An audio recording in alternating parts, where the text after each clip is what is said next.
जय श्री राम। आज का हमारा टॉपिक बहुत इम्पोर्टेंट है। गौर से सुनिएगा इस टॉपिक को। और यदि ये भी आपके साथ होता है, ये सभी आपके साथ होते हैं, तो कहीं ना कहीं सतर्क रहने की आवश्यकता है आपको। सबसे पहला पॉइंट ये है कि बार बार मन में विचार आता है पूजा पाठ करने का, मंत्र जाप करने का। ठीक है। या आपका कई बार मन में आता है कि मैं रोज़ 10 हनुमान चालीसा पढूं, या मैं रोज़ मंत्र जाप करूं। आप जाप करने बैठते भी हैं, लेकिन आलस्य के कारण आप एक बार हनुमान चालीसा पढ़ के उठ जाते हैं। कई बार ऐसा होता है ना कि आपके अंतर मन से आवाज़ आती है कि बस बहुत हुआ यार, एक हनुमान चालीसा ही काफ़ी है, या बस एक माला मंत्र जाप ही काफ़ी है। तो इस तरीके की यदि सिचुएशन आपके साथ होती है, तो आप अपने आप को इतना कठोर बनाइए, इतना स्ट्रांग बनाइए। एक बार कोई भी चीज़ ठान लीजिए। मंत्र जाप करना है तो मतलब करना है, पूजा पाठ करनी है तो मतलब करनी है। 11 मैंने बोला है मंत्र जाप करने का, तो 11 माला मैं करूँगा ही, करके उठूँगा ही। यह होता है फिक्स डिसीज़न। और जो कंफ्यूज होते हैं ना, उनका फिर दो दिमाग चलता है। ठीक है। एक हाँ और एक ना। इस दोनों के बीच में आप फंस के कहीं ना कहीं कंफ्यूज हो जाते हो, और ना तो आपका कोई काम पूरा होता है, ठीक है, और ना ही उस काम का आपको फल मिलता है। आधी अधूरी पूजा करने से भगवान प्रसन्न अवश्य नहीं होते हैं और आपका काम नहीं होता है।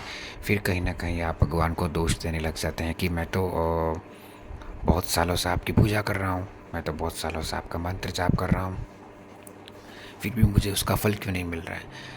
मंत्र जाप कर रहे हैं, बहुत अच्छी बात है, और मंत्र को बढ़ाइए, मंत्र की ऊर्जा को समझिए। सिर्फ ऐसे नहीं कि हाथ में माला ले ली, मंत्र जाप कर लिया, बस मंत्र जाप करने के बाद माला रख दी, उठ के चले गए, और आप रिज़ल्ट की प्रतीक्षा कर रहे हैं कि मुझे अब अभी रिज़ल्ट मिलेगा, अभी रिज़ल्ट मिलेगा। ऐसा नहीं होता यार।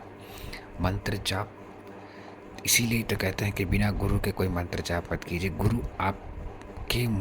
आपको मंत्र की ताकत समझाता है, ऊर्जा महसूस करवाते हैं गुरु।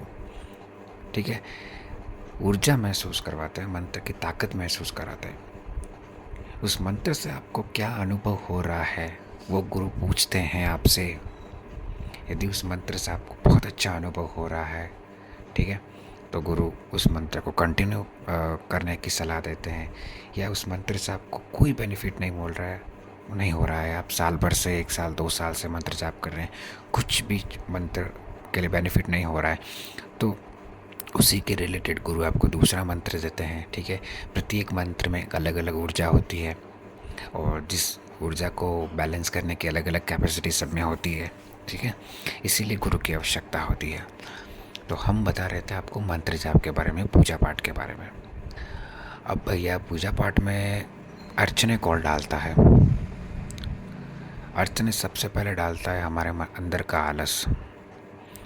पहले तो बहुत गलत कार्य किए, ठीक है, अपने शरीर को ऐसा बना दिया कि आलस ही आलस भर गया। और अब अगर आपको कोई कहे कि मंत्र जाप कीजिए, या किसी ने आपको कहा कि भाई मंत्र जाप कीजिए, तो चलिए ठीक है, गुरुजी ने मंत्र जाप के बारे में कहा है, देखते हैं कुछ चेंजेस होता है या नहीं। बैठ गए माला लेकर, आपको पता ही नहीं है कि आपको आसन बिछाना है, आपको साफ़ सुथरा होकर मंत्र जाप करना है, आपको स्वच्छ होकर मंत्र जाप करना है। मंत्र जाप करते वक्त बार बार बहुत से ऐसे ख्याल आएंगे, उन ख्यालों को कैसे आपको साइड में करना है, अपना फोकस अपने मंत्र की ओर करना, ये सब आपको गुरु ही बताता है। यह चैनल मैंने इसीलिए ही बनाया है कि बहुत से लोग होते हैं मंत्र जाप करके उठ जाते हैं, फिर भगवान को दोष देते हैं। भगवान को दोष मत दीजिए, इसमें आपकी ही गलती है।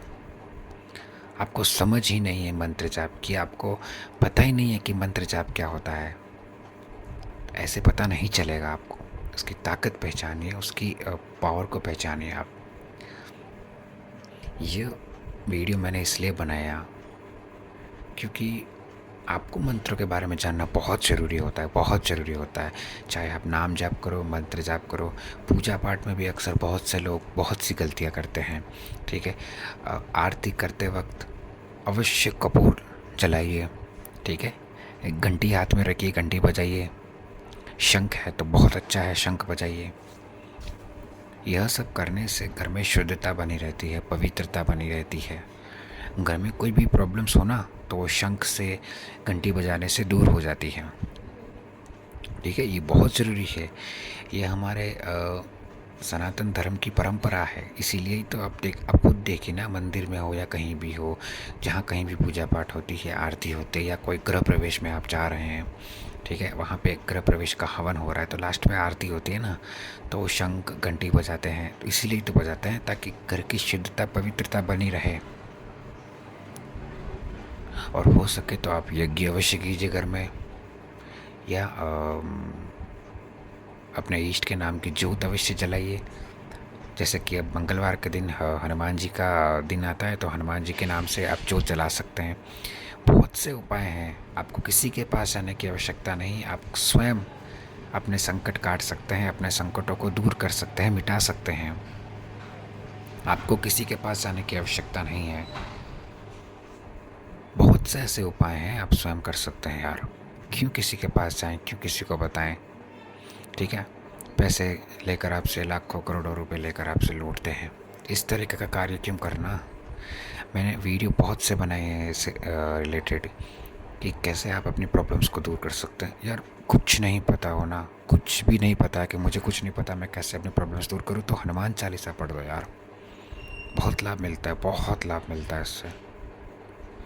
11-11 हनुमान चालीसा डेली पढ़ना स्टार्ट करो। सुबह नहीं होता तो शाम को स्कूल से आते वक्त या ड्यूटी से आते वक्त स्नान कर लो। स्नान करने के बाद आसन बिछा कर आराम से 11 हनुमान चालीसा पढ़ो। कितना टाइम लगेगा यार? खाना खाने के बाद पढ़ लो चाहो तो, कोई ज़्यादा टाइम नहीं लगता। आपके लिए बेनिफिट के लिए कह रहा हूँ मैं। अनुभव करो, भगवान की ताकत को पहचानो यार। धरती लोक में, पृथ्वी लोक में हम आए हैं, भगवान के दर्शन तो करके कम से कम धन्य हो जाओ। बाकी तो क्या है, बाकी सब मोह माया है। ठीक है, पढ़ाई करने की उम्र में बहुत से मेरे पास प्रश्न आते हैं लाइव जब मैं आता हूँ। पढ़ाई करने की उम्र में पूछते हैं कि मेरा इसके साथ रिलेशनशिप कैसा रहेगा, इसके साथ। भाई पहले कैरियर तो बना लो यार। पहले अपने कैरियर पे तो फोकस करो, फिर बाद में आप रिलेशनशिप का सोचना। पहले रिलेशनशिप बना के फिर कैरियर के बारे में सोचोगे, ये असंभव कार्य हो ही नहीं सकता कि पहले आप शादी कर लो, शादी करने के बाद आप कैरियर नहीं बन सकता भाई, बहुत मुश्किल है। कैसे बनाओगे शादी करने के बाद कैरियर? पहले कैरियर बनाओ, अच्छी जॉब ढूंढो, फिर शादी करो, ताकि आप अपने परिवार पालने में सक्षम रहो। मेरे कहने का अर्थ ही है। ठीक है, इस वीडियो को अब ज़्यादा लंबा नहीं खींचूँगा, बस यहीं से समापन करता हूँ। आई होप आपको मेरी बातें समझ में आई होगी। यदि आप चैनल से नए जुड़े हैं तो हमारे चैनल को सब्सक्राइब कीजिए, वीडियो को लाइक कीजिए। जय श्री राम, जय हनुमान।